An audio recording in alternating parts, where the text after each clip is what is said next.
Hi there, Dave Levine here. Thanks for joining me for episode 5 of the Sports Stories podcast. Last week, we had Natalie Henderson as our special guest. Natalie gave some great insights into working in a football academy and also in the England women's football setup. Natalie also shared some of the key moments that helped her progress in her career. Today's guest will also share some of the key moments that helped progress his career. Our special guest is Colin Wilson. He's vastly experienced and has a great insight into the world of sport.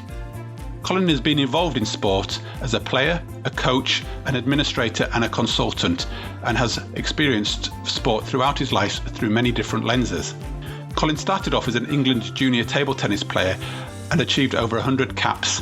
He's also been the founder of a business consultancy agency called Business Athlete. Colin continues to support organisations and individuals fulfil their potential, and there's nothing more than he'd like to do is to help our listeners today. So without saying too much more, I'd like to wish a very warm welcome to our special guest, Colin Wilson. Welcome to the Sports Stories podcast, Colin. It's really great to have you with us. Thank you. I was reflecting back, I think I've known you now and worked alongside you for over 20 years. You're kidding. Do we go back that far? We do go back that far. I've always really valued your insights, your inspiration, your support, your challenge. And I've also come to know you so well in terms of all of the highs and the lows and the direction that you've travelled through your career. It's always been a cause of curiosity for me, because you've done so many wonderful and weird things along the way. So I'm really delighted to have you with me today to share your story, your direction through your career. But can I kick us off by starting off with your very first memory, or where you recall being first involved with sport? Because, you know, those early years are a real interest for me, because I think they're the foundational part to who we are. So your first recall of sport, Colin. Yeah, well, pleasure to be with you, Dave, and nice to be talking with you again after a short while. And we go back a long way, don't we? But first thoughts about sport. Well, the obvious thing to go for is that I started playing table tennis, which was my sport and is my sport still. You know, it's my kind of specialist sport when I was just 9. But if you go a little bit more general than that, my first recollection of something sporty was learning to ride a bike. Right.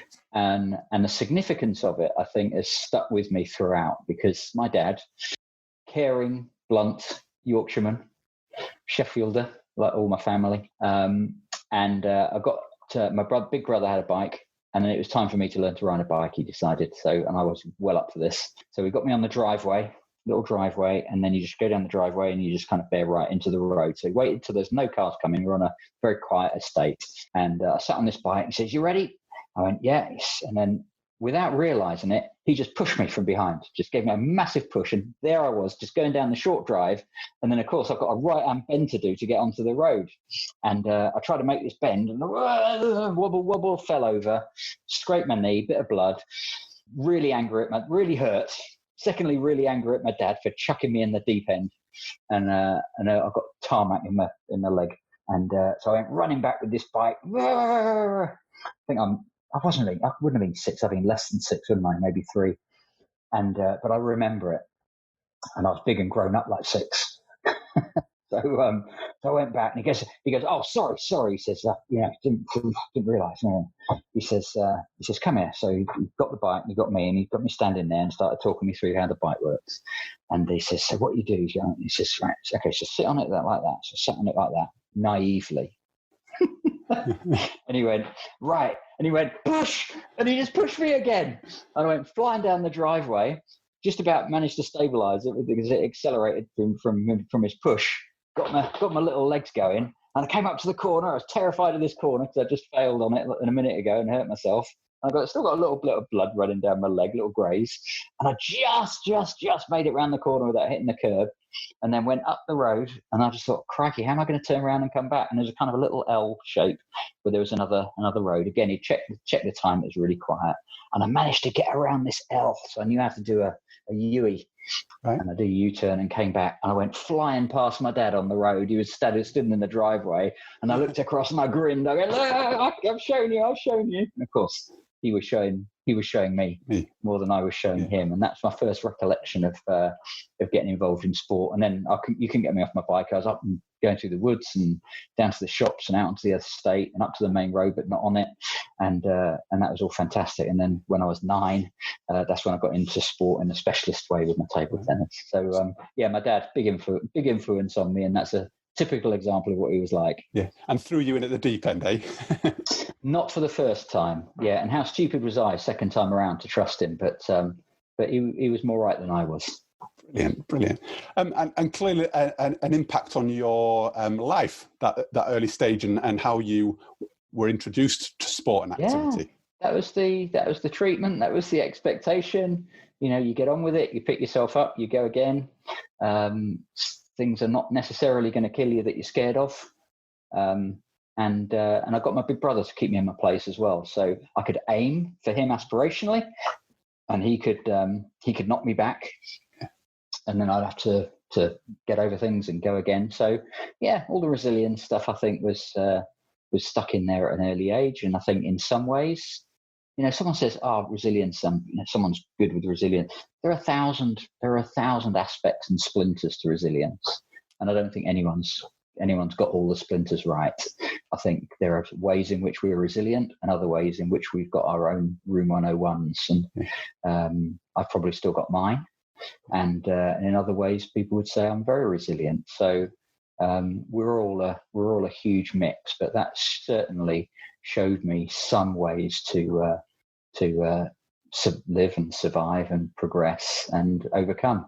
I've always, part of my interest in disability sport has always been around the principle of overcoming and what can be overcome. And I've always been impressed, emotionally very impressed by people who overcome adversity. Brilliant. And Colin, you've given us a real solid introduction to yourself, and I'm always keen for our listeners to get to know my guest. Can you expand from there and tell me a little bit more about then how you progressed through your career through to today? Okay. It's quite a while now. I'm getting old, but table tennis player through and through. So I went to school, did the homework that I had to do, but I'll be down the table tennis club nearly every night for the next 15 years. Different clubs if I've moved or moved house or whatever, but basically, get down the club, get some practice in. I remember Dad saying, "What do you want to do on your birthday?" And I said, "Let's get down the club. I want Steve to practice with me, and I'll improve my backhand, whatever." Christmas Day, what should we do? So all the presents and everything, fantastic. Gets to about 2:00 in the afternoon. Any chance we can go down the club? And so Dad would end up being a key holder, and he'd take us to a little rundown little shack where we could have a game, and I could keep playing. So just really, really keen. Managed to play and get picked for England juniors by the time I was 12 or 13. I was England number 1 or 2 from the age of 11. And really grateful for the parental support to cart me all around the country every weekend. So I played in 5 European Youth Championships, 5 consecutive years, won a European bronze medal. About the same time, I got picked for the seniors and played in the Commonwealth Championships, won 2 Commonwealth Silver medals, but didn't actually make it as a successful senior international because it's tough. There's only 3 spots. Right. And I was just about top 10, and I was picked on potential, and I managed to get a couple of silvers, but that wasn't enough to be a superstar. And I went to university, which didn't harm me at all, table tennis wise. I studied economics and statistics, and then got offered the job, as you do. You're doing the milk round, or the recruiters come around. I got offered a job as a trainee chartered accountant, and then realised that I really wanted to continue my table tennis at age 20, 21, and went to Sweden and trained out there. Played British League with Matthew Syed, Desmond Douglas. Played in teams with them and won Senior British League with them. Wonderful journey. Learned so much in Sweden. It was unbelievable. And then retired when I was sort of 24, 25. Few injuries, and also realising I wasn't going to earn much money or play for England regularly. So then I got into sort of teaching, coaching, and consulting, and that's kind of got into more versions of that. Worked for the governing body for many years, been on the board of the governing body and a generation beyond that. and then got into learning and development and coaching more, coach development around business as well as in sport. So it was a fairly easy jump for me to be used as a coach and consultant in business, using what I felt I'd learned around systems and leadership and dynamics. So I've always been interested in that side of things. Wow. You continue to blow me away, actually, with the variety of experiences that you've had. And I want to throw it back to you in a sense of through all of these experiences, and you've mentioned the word sort of resilience and really sticking at things and picking up opportunities. Are there any particular phrases or quotes that have underpinned your journey through all of these lovely experiences that you've had that really helped you? Well, as you know, my little brand with Rosie and a few others and yourself is business athlete, and the strap line to business athlete is winning without losing. And since we coined that in 2004, I believe, that stuck with me the whole time. It means more than one thing.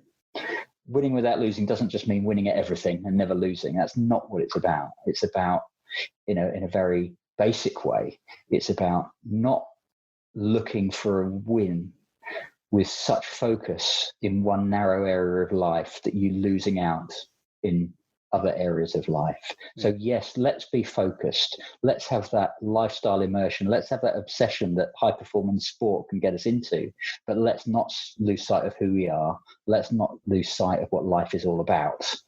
And let's, if we're working with people in business, let's make sure that they are not winning in business and losing in life. And that's one of the mantras that I've tried to do, and picking up from, unashamedly from Jim Loehr, who was sports psychologist at the Nick Bollettieri Tennis Centre and wrote with others and created the corporate athlete in the States. And Stephen Covey, of course, one of my heroes in terms of leadership guru. Yeah. And I know him, and I know about his sort of faith background and everything as well. And they came up with the concept of integrating physical, mental, emotional, spiritual, and we use that so often, and it seems to be very, very useful for a lot of people.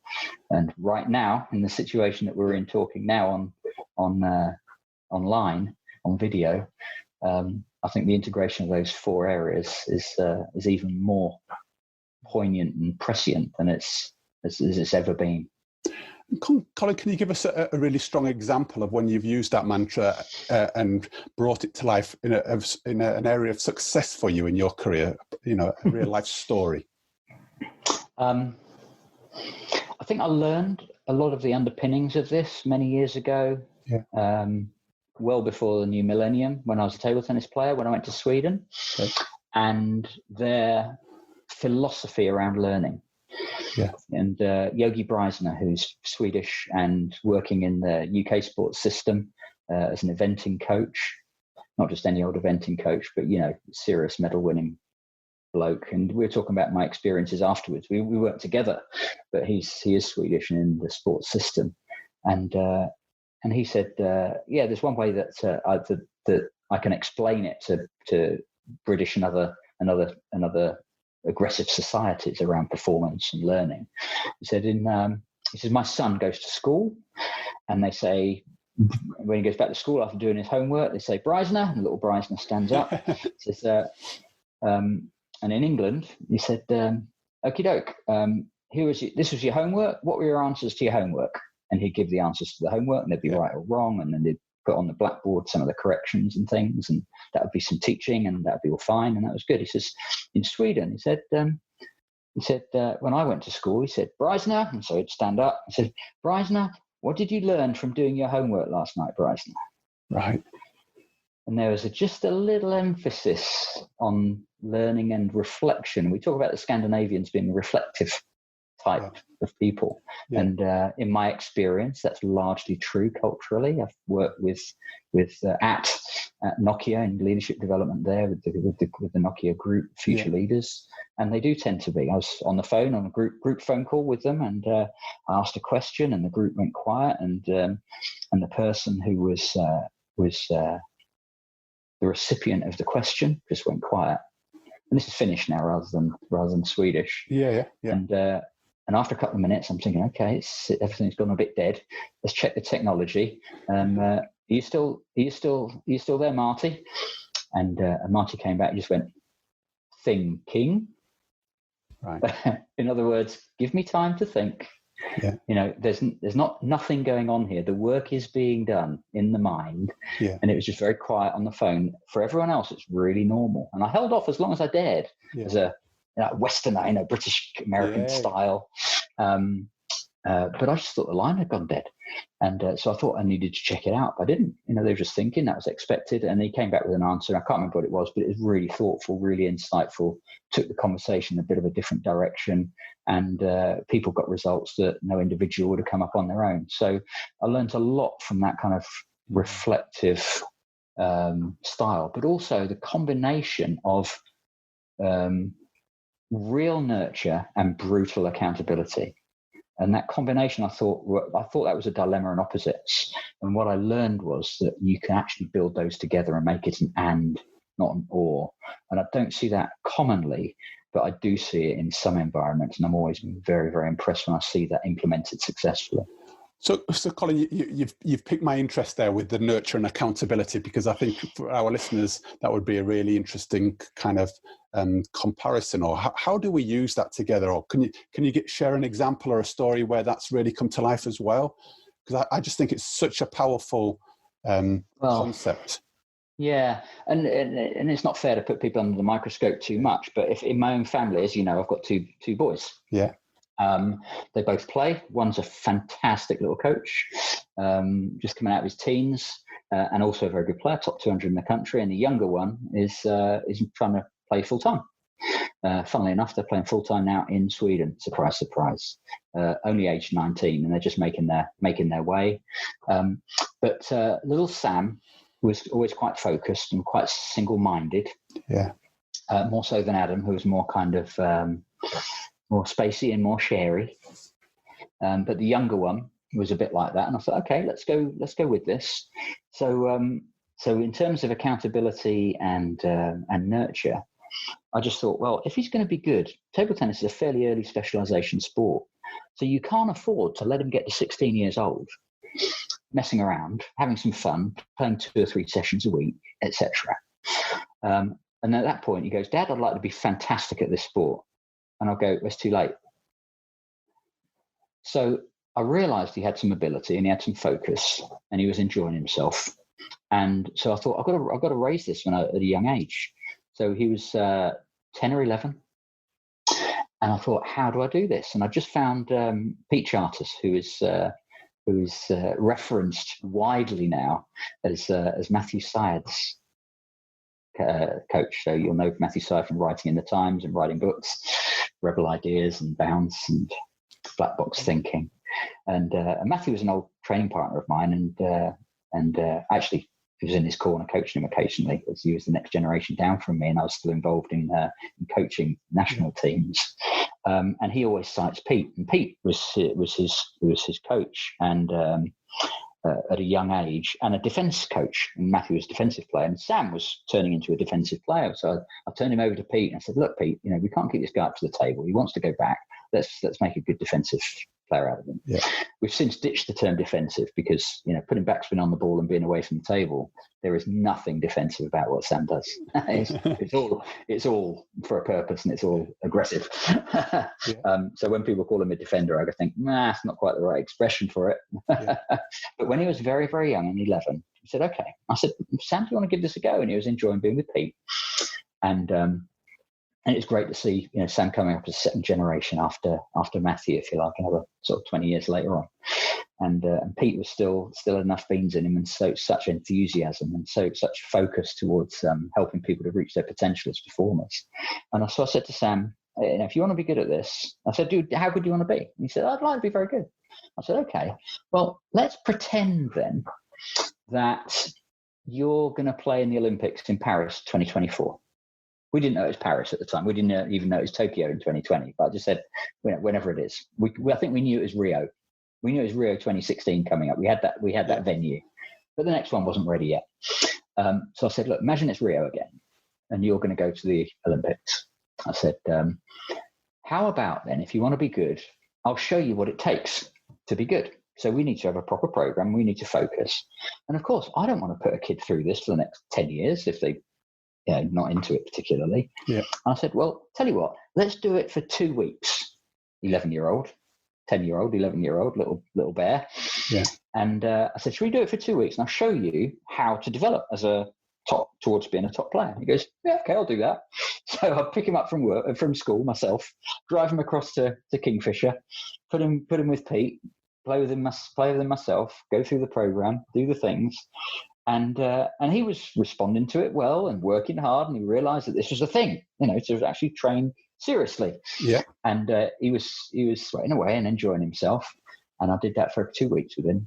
And I went, oh, okay, how was that? And he says, yeah, it's okay. I said, well, if you want to, we could do it for another 2 weeks. But it's completely up to you, totally up to you. But if you want to, we'll do it in a couple of weeks and then just see how it goes. And the term "we'll see how it goes" just happened every couple of weeks. Every couple of weeks throughout the next 3 or 4 years. Throughout the next couple of years. So it evolved over time. Yeah. But I just thought, how do I get him? How do I give him the opportunity without the pressure? Right.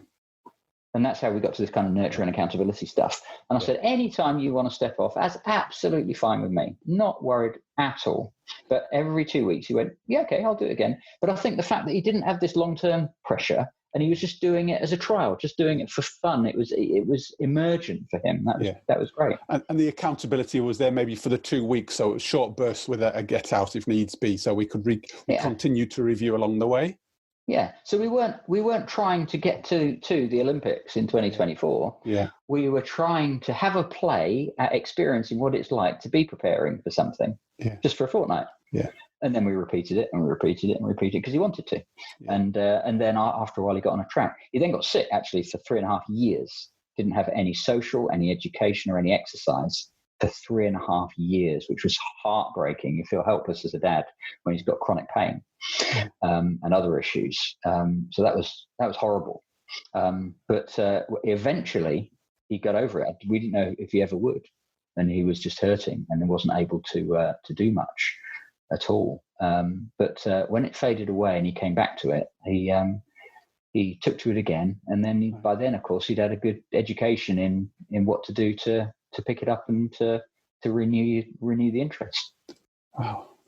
So you continue to keep his interest and his enthusiasm and his passion for the sport, so before he became ill, he was enjoying it. And then afterwards he could pick it up again because he hadn't been drilled or taken to a place where he didn't enjoy it. Yeah. And to be, in terms of the adult having an influence and being influential, and having their own thoughts. Yeah, he was he predisposed? Yes. Was he potentiated for this? Absolutely. But it was done in a consensual way with a very young mind and body that you want to nurture and care for. Yeah. So, Colin, if I move us on to the kind of the flip side of the coin in terms of your lovely mantra about winning without losing, it's been a time in your career or in your life that you can take us to whereby it was a pretty challenging time and a low patch, and where that mantra actually really helped you come through it and out the other side of it, and if so, how? Well, I didn't really learn it until I learned part of it when I was away in Sweden. I wasn't away in Sweden much, only a matter of weeks for a couple of years, but it had a big impression. I don't think I've lived out there for a year at a time or anything like that. I didn't. Yeah. But it was an amazing time in my sport because they were gearing up to win the world, to beat China for the World Men's Team Championships, which they ended up succeeding in doing, which was just a revelation to many. But we'd kind of seen all the preparation. Yeah, so I think the winning without losing didn't come till later. I was already in my 30s, 40s when that really kind of hit home for me. And I was doing a lot of coach development, leadership development, coaching system development with a range of people. But a tough time where I think I needed it was, as you know, and I've still got you're looking at me on the video screen. I've got my Corby Smash table tennis shirt. Yeah, on. I've noticed that. It's great. and we're doing well, and it's a part-time club for me. And I threw lots of stuff into it, lots of money into it, lots of time, emotion, energy into it, and alongside others as well. And it's still going, which is great. But it took chunks out of me to get it going. Emotionally and physically and financially. And I'm very proud of what we've achieved. And we're ticking over. But there were times in building that. So this is more of a kind of business story, really. It was always going to be a non-profit, but we were hoping that we were going to get paid for the effort we put into it, but not distribute sort of profitable dividends outside of the organisation to directors, kind of thing. Yeah. So kind of a semi-commercial non-profit. Yeah. And it was taking chunks out of me, and we weren't getting the people through the door, especially in the daytimes, that we were hoping for. Yeah. So having put a massive effort into it, we had a big marketing effort, but also, marketing, issues, and the finances were going down. I'm just chucking more in, and it's hurting, really hurting. I'm not getting the time to do my other work, and it's kind of clouding everything and taking over. Yeah. Even though what was happening there was great, it just wasn't growing fast enough to add up. But then I got my kids as well that were, I didn't do it for the kids at all. At the time that I set up Corby Smash, neither of the kids were playing or interested. Yeah. Sam was ill. It was the last thing from his mind that he'd ever play again. And Adam was just a recreational player, just liked a little hit every now and again. That was all.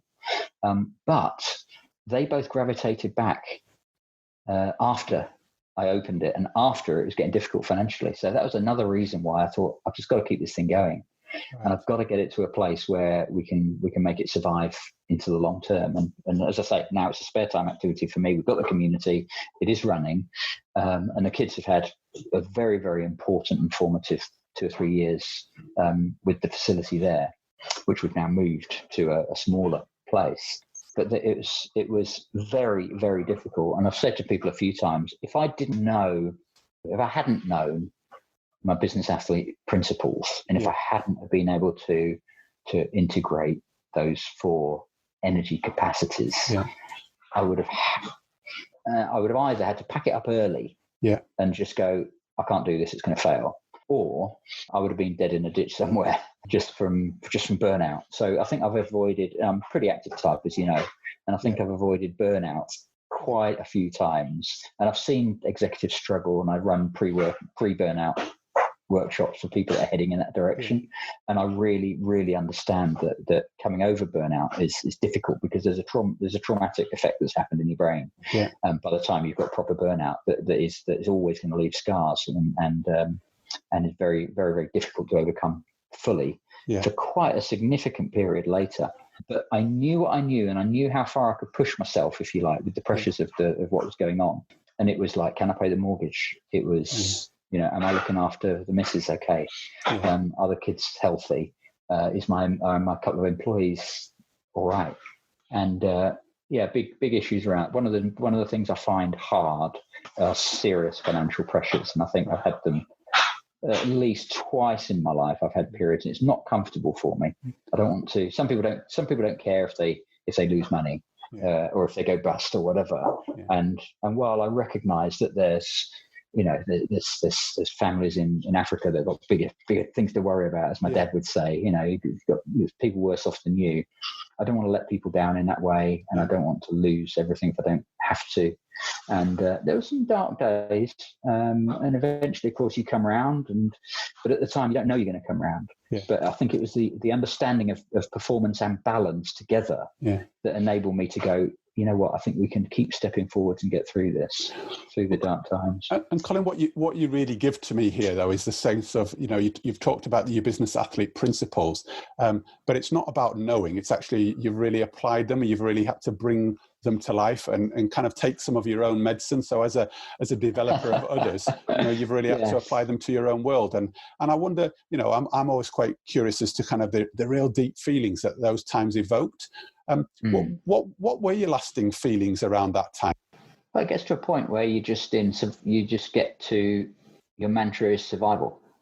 But I think, as Viktor Frankl would say, you choose your values at a time like that. I'm not saying that my situation or conditions were as serious as many others have. We're talking about a ping pong club, But for me, it was tough. I was in danger of losing a lot.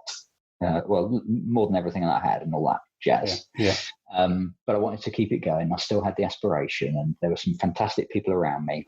So I think really for me, it was just a case of knowing what value, knowing who I was going to be each day, and living that. And the people close to me would have seen some ragged edges at times.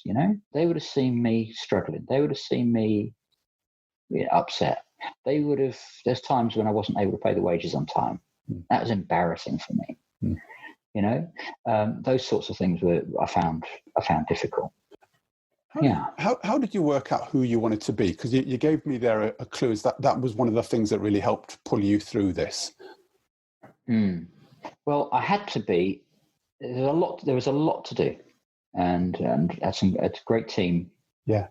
Around me as well, deserving people around me, but ultimately I was responsible. So I think I decided very clearly what my values were, and we did a values exercise on the club. Brilliant. And I've been in corporates and we've done values exercises and workshop facilitation, and we've got to get it down to 5 values from this list of 36 that everyone in the room thinks is important. We've all kind of been there, done that. And are we really going to live them anyway? And all the usual corporate stuff around that. But when we came to the club, we decided, and it ultimately, I decided with help, that we only had one value.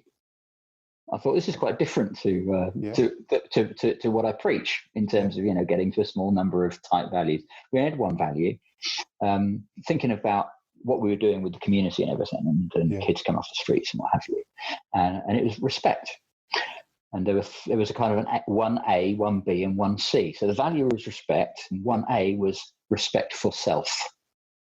Number 2 was respect for others, for all others, respect for all others. And number 3 was respect for the environment, whether that's not smashing a ball around because you're frustrated or bashing the net or whatever, shaking hands with the umpire at the end of a game, all of those sorts of things. So respect was the only, and I just thought, right, what's the next value? And the one after that. And I just went, hang on a minute, that's it. We're there. So I just decided that I was going to respect myself no matter what happened, that I was going to respect all others no matter what happened. And there'll be people who will watch this and go, well, Cole, you're a bit flipping ragged with me at some points. And that would have been the pressure of the task and the pressure of the role at times. And I'll put my hand up to that. But I think underneath, I've managed to remain a decent human being. And third one, respect for the environment. So to try really hard to hold on to this venue for as long as I could, until I realised that we needed to move somewhere that was easier to manage. And to try and keep the venue iconic. So I'd continue to invest in the flooring being the best in the country, the lighting being the best in the country. So you could run a world championship or Olympic championship final there. So anybody could understand what decent quality experience was. And we'd have Adam working as a host and Henry and Tony coaching, and fantastic stuff. Well done them. And so I was hanging on to that. I was hanging on to that. And you paint a lovely picture for me in terms of that three-legged stool again, in terms of balancing off the self, the other, and the environment, and keeping a nice balance between them all. Because I guess you had to look after yourself here, as well as look after the people and the club, as well as also making sure the environment was as professional and as quality as you would like. And I can see there's a nice, healthy balance. And I sense that that's what pulled you through by keeping that check in place. Is that fair to say? Yeah, well, one of the things I learned from Robin Shohei in facilitation is a wonderful coaching supervisor. He's written widely with some of the leading leadership thinkers. And I always remember in one of the supervision sessions, he says, when you walk in as a workshop facilitator in a serious corporate environment, he says, you don't have the luxury of being self-conscious. Yeah. You don't have the luxury of going in with doubt. And I just thought, this sounds like boxing to me. If you're a boxer, you don't have the luxury of going, I think my chance is 60-40. You've got to commit your brain to it. Yeah.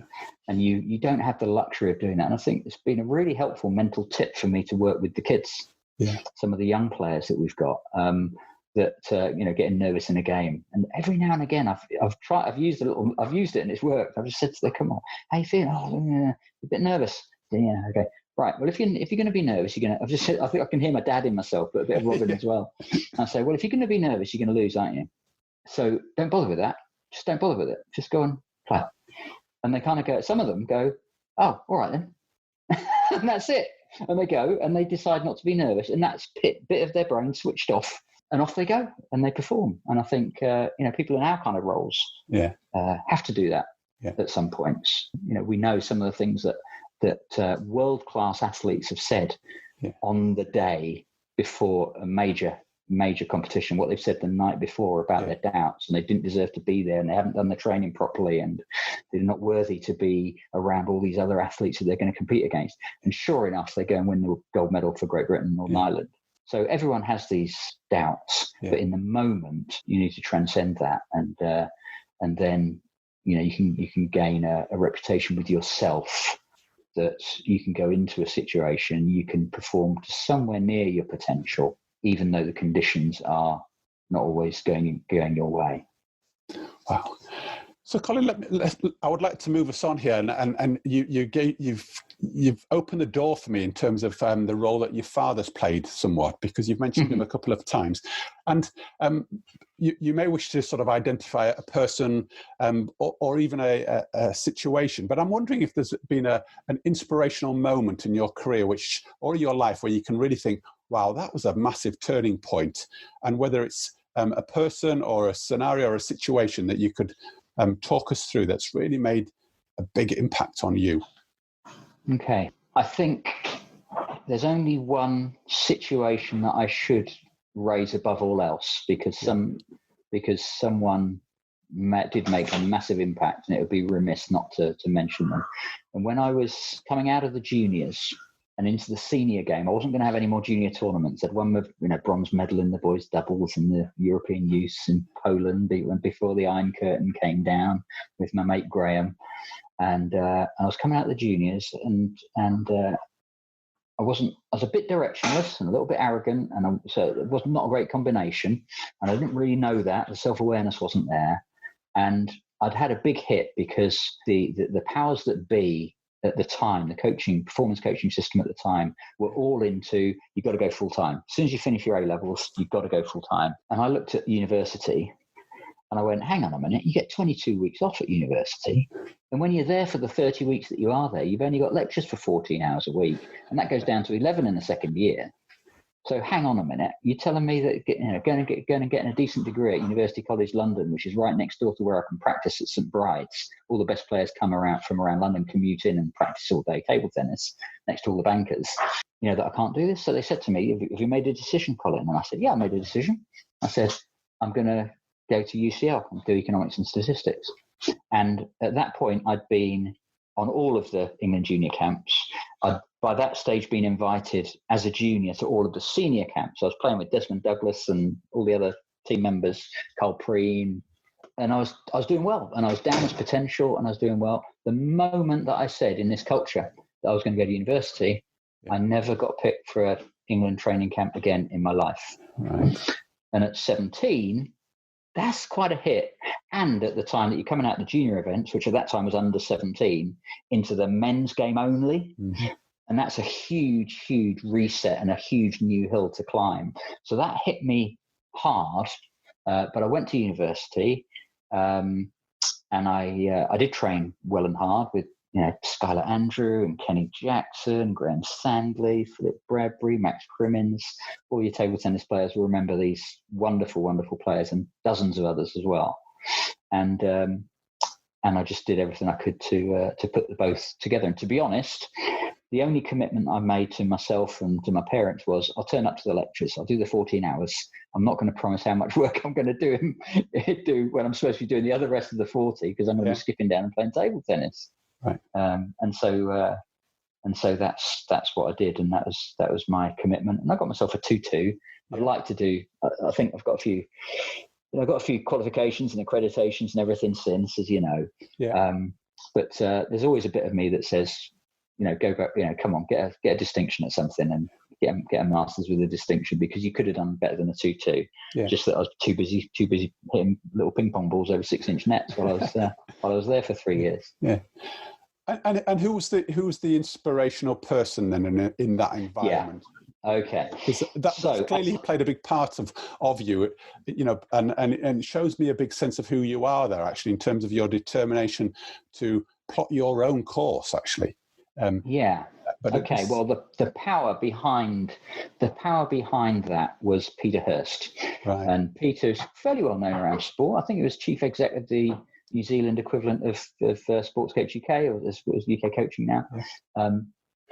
Many, many years ago, table tennis player and coach himself. He was about as good as I was. Played for England occasionally, and he got hold of me and he says, "Colin, you're coming out of the juniors," and he says, "You're going into the seniors." And he says, "What do you think your game's like looking ahead?" And I went, "Yeah, what are you getting at? A little bit defensive. But I'm doing okay. Just got to practice hard." And he went, "Well, your game is your game built to beat good juniors, and is your game built to beat good senior players?"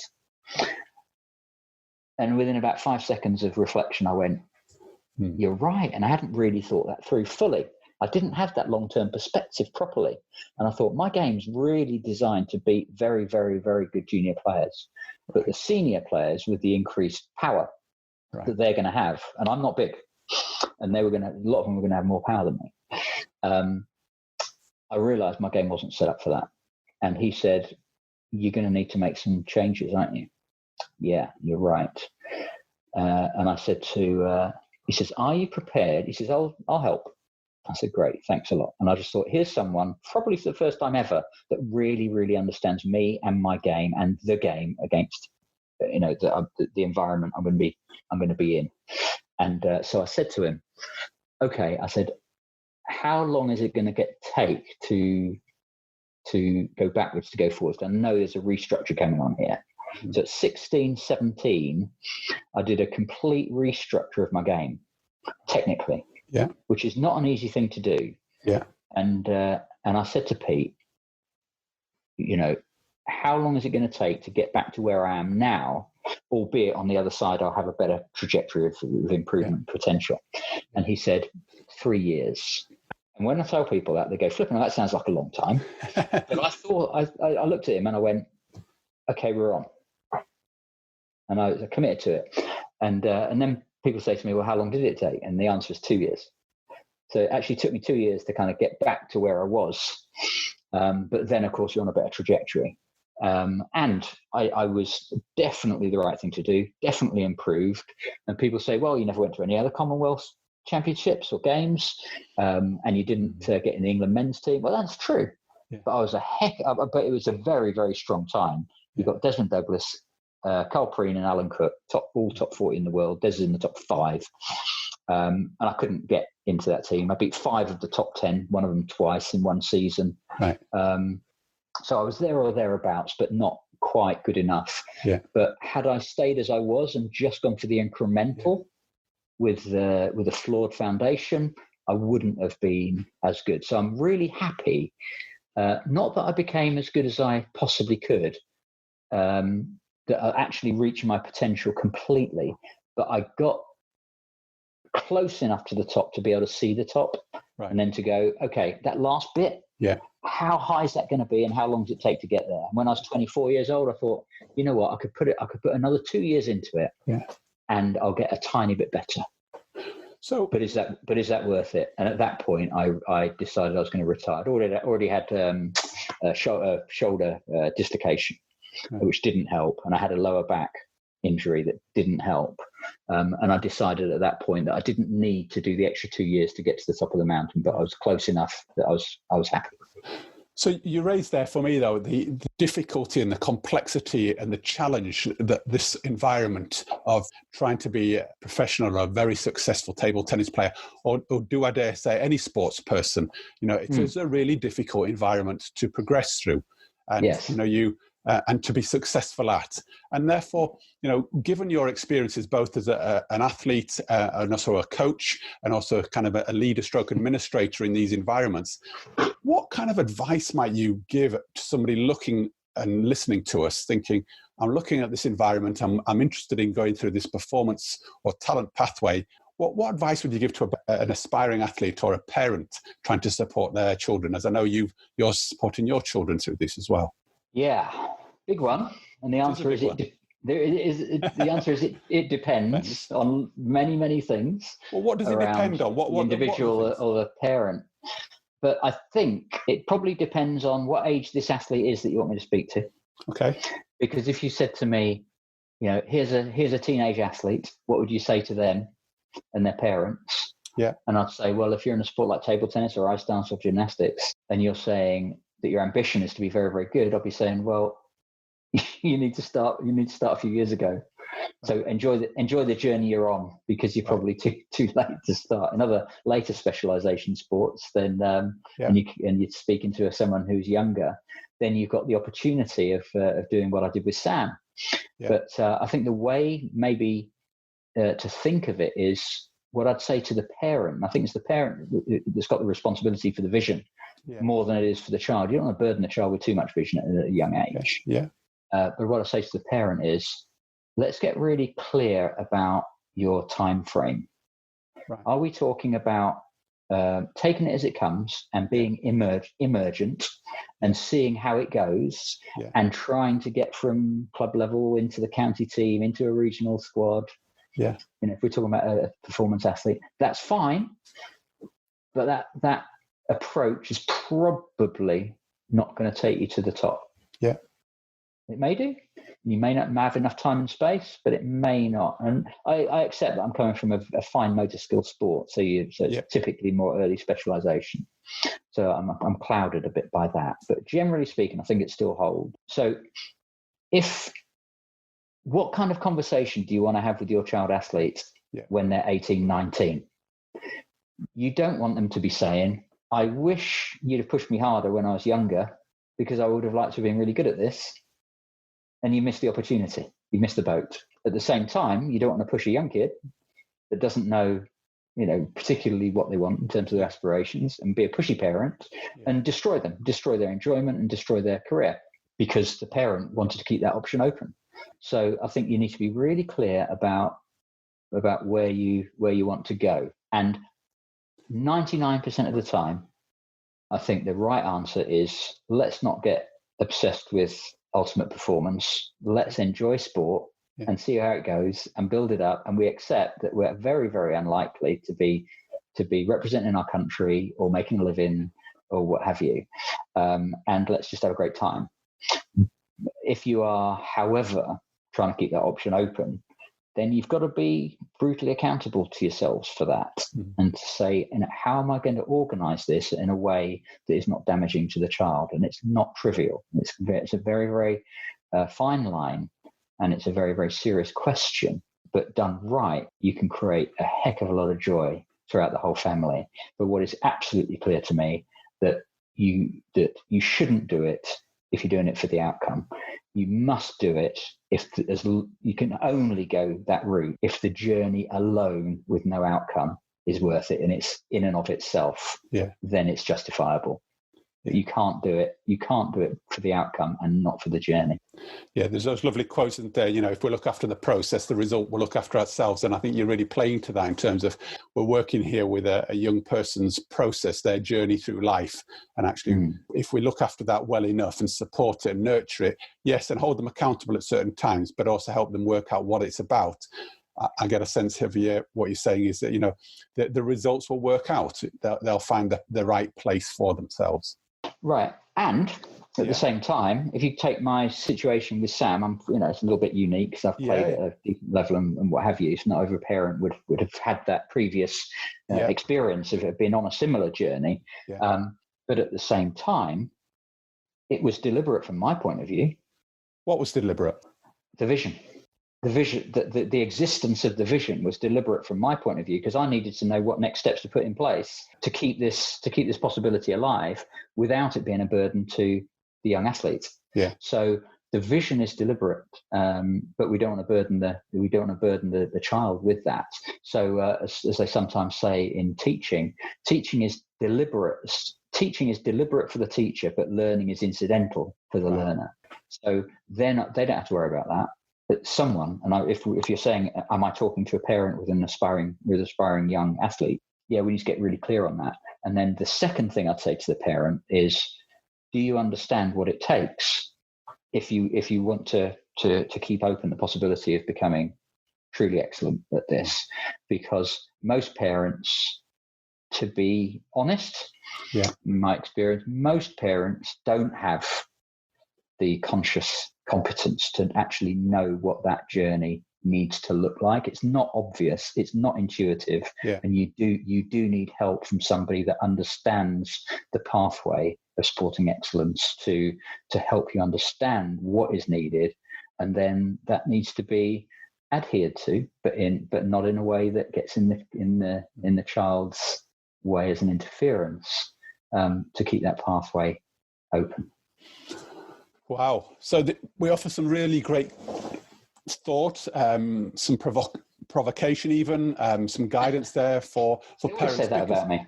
Well, and I think that's really useful because, there's a lot of people, and we're fortunate to have worked in this environment and understand it somewhat, but it's coming through from your conversation there, Colin, very strongly that it's a really fine balance, this, and there's so many different ingredients to consider. And, and your very first comment around actually it depends is really key here, depending on the sport, the child, the parent, the relationship. There's so many different ingredients. So I think you make a really valid point there. But actually, it's something to go into with your eyes open, maybe, and also not to take very much lightly from what you're saying and the experience that you've had. Very, very much, yeah. And yet the delivery needs to be light. Yeah. We need to deliver this stuff lightly and elegantly and with fun and with a smile, and own that for ourselves. That's our journey too, but we just have an understanding of what's behind it too. Yeah. Well, and with that point, and you've got a smile on your face there, I'm going to just ask us before we go into the kind of the quick fire round of questions. I'd just like to put to you about, who has been probably the most influential, inspirational person in your career? You mentioned your dad, you mentioned Peter Hurst, as different people. Mm-hmm. Is there somebody else that you would say has had a huge impact, or are those the two key people? Wow. Well, those two are the must-dos. If you're asking me about that, those, my dad and Peter. Peter Hurst and Dave Fairholm came as a team. Yeah. Okay. So Dave was a massive mentor, and I was speaking to him day before yesterday about mentoring issues, and he's still a guru to me. It was 1984 when we wrote the Pocket Guide to Table Tennis Tactics together. we go back a long way, and still now he's able to help me shift my brain in good direction. So he's another one. There are loads. There are too many to mention. If I start mentioning 3 or 4, people may not know them, and I don't want to miss out too many people. What I will say is my heroes tend to be not the usual suspects. Yeah. In the media, that they've got a media profile. Yeah. My greatest hero. Yeah. In terms of living their life as they should to others, is my cousin. My cousin, you wouldn't know in sport, doesn't play sport, has paranoid schizophrenia and very serious bipolar at the same time. Wow. And has had since they were a late teenager. So they've given up a lot. Yeah. And it brings a lump to my throat every time I think about this, about someone who just does what they need to do, adheres to what they need to adhere to, has appropriate expectations of life, and makes the most of it and creates a happy life. And Len, he's got married. Yeah, he's had 2 kids. They've grown up to be wonderful. His mum's still there. His dad died of motor neurone disease. He cared and tended for him. His mum is still alive in her 80s, and I spoke to her the other day, my Auntie Barbara. And it's the people like Len of this world, whether they're making, obvious large contributions or the smaller human contributions that make the fabric of society work. And he's valuable by being who he is, not by what he does, which he does the doing as well, within the sphere that he has, but he provides the value to all of us in being who he is and living life in the way that he does as an example, I think, to all, of making the best of what we've got and recognizing the limitations of what's in the environment. Brilliant. And just making the best of what's on offer. And so you can talk about Richard Branson or Nelson Mandela, but I'll go for Len anytime. Yeah. Well, and on that positive note of somebody really being who they are, and being really true to themselves, I want to take us into our little quick fire round here, where I'm going to ask you a number of quick questions. And I make me nervous now. Well, it's pretty simple, because this is really a powerful part of the conversation for me, in terms of really helping and giving some guidance and advice to our listeners. So, Colin, I'm going to ask you, as I say, a number of questions. Your gut answers, your gut instincts will be great. So, what maximum 4 books would you recommend that have really helped, inspired and educated you along your way? Leadership Team Coaching by Peter Hawkins and Nick Smith. Nick was a personal supervisor to me, and I've done a lot of work under Peter. So that's a classic in terms of leading and coaching teams. Going back to Winning Without Losing, Business Athlete Mantra, Emotional, Physical, Mental, Spiritual. I'd say The Power of Full Engagement by Jim Loehr and others. Is another classic. And then a chap who was after I finished playing table tennis, I went to help my mate, a table tennis player, Mark Mitchell, a senior international player that had a mechanics business, and I went to help him. I didn't know it was called management consultancy. I just went to help my mate to get rid of his overdraft in his little mechanics business. And he had a customer. He was in Hampstead. And he had some great customers, it's an unbelievable, London Northwest 3, some amazing people there. And one of his customers was called Arnold. And Arnold had a little faded red Golf CL, which we'd bring in for servicing. And he gave us a copy of his book, and he wrote a book, and it was called Winners and Other Losers in Peace and War. Right. And it was quite a thick book. It wasn't just a little article.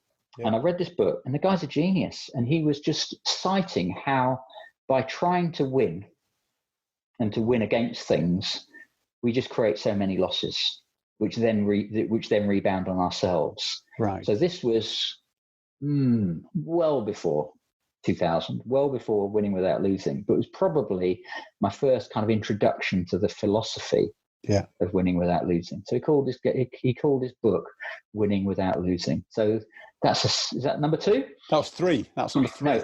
No, number 3. Yeah, of course. Sorry. He called it Winners and Other Losers. Okay, brilliant. And then with a subtitle. In Peace and War. And then I've got to go with Glenn Doman's book, which I found at complete random, and found the title of the book unbelievably challenging. And I just thought, this is either evil or fantastic. And I picked it up and had a look at it, and I thought, this guy's really onto something. And his name's Glenn Doman. He's in his 90s now. And his book was called How to Multiply Your Baby's Intelligence.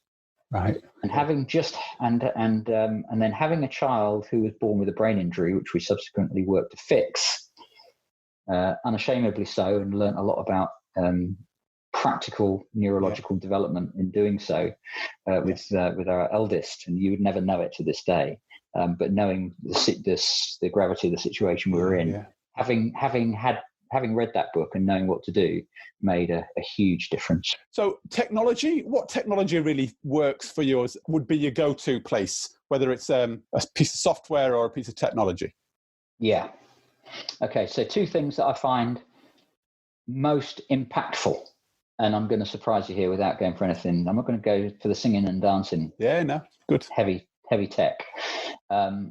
But there's some heavy tech that does big data and all of that is very useful. But in the end, my two, one has been Zoom, albeit with a few security issues. Yeah. But they're getting there. So Zoom on group video. Last night I was running because we're in lockdown at the moment. Yeah. And with this coronavirus, which whenever you listen to this, that'll be a thing for the early part of 2020, learning to live with what's going on here.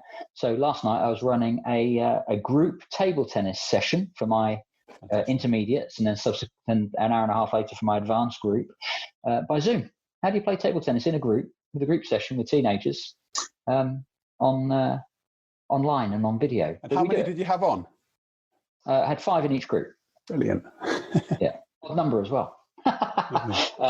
But yeah, you get a bit of creativity, you can do that, and Zoom has been absolutely fantastic for that. And the other bit of technology that I think is most impactful that I use, even though I use some heavier tech, flip chart and pen. Yep. Good. Those are the two that make the biggest difference in my armory. In your armory. Great stuff. Okay, next. So I've gone low tech on you. Low tech on it. Hey, low tech. I like that. Always breaking the rules again, Colin? Well, that's a little bit of that. So if you were to win the lottery, how would you spend your money? So if I won the lottery tomorrow, I would, number one, use the first bit of the money and pay off any debt, including any mortgage on a house. So I'll get myself out of debt. Don't like... as I say, I'm not so good with finance. If one of the worries is going to get me, it's probably financial. And just a principle of not owing anyone anything, being independent, not being dependent, being independently robust. So I'd pay off any debts. Then the next thing I would do is put it away for 2 years. And then the next thing I would do is have a meeting with myself in 6 months' time to check that I'm still on the right plan. And at that point, I might have more idea of what's sensibly to do. But I think the worst thing you can do is tell people about it. And I think this, even if you're going to do good and wonderful things with it, I can't see what the benefit of telling other people about it would be.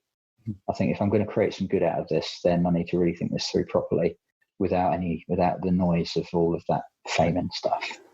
So that's what I do. Okay, good stuff. Okay, I'm going to keep firing them at you. So sharpen these up then. I've got a question here. You mentioned the business athlete principles. What do you do to help you perform at your best in terms of your physical and emotional well-being? Values. Connect with my own values. I would just remove myself from any... I'm quite extroverted. Remove myself from any extroversion. Just go somewhere quiet, meditationally. Remind myself who I am, irrespective of what's going on in the world. And then typically what I do, I'd think about who are the important people. Everyone in the room, the situation I'm going to go into. Yeah. In that situation I'm going to go into, everyone in the room, metaphorically or physically, is sacred. So I need to stand in the shoes of every individual that represents whatever stakeholders there are and look around from their position and imagine you make some mistakes, but imagine their needs, their motivations, what success looks like for them.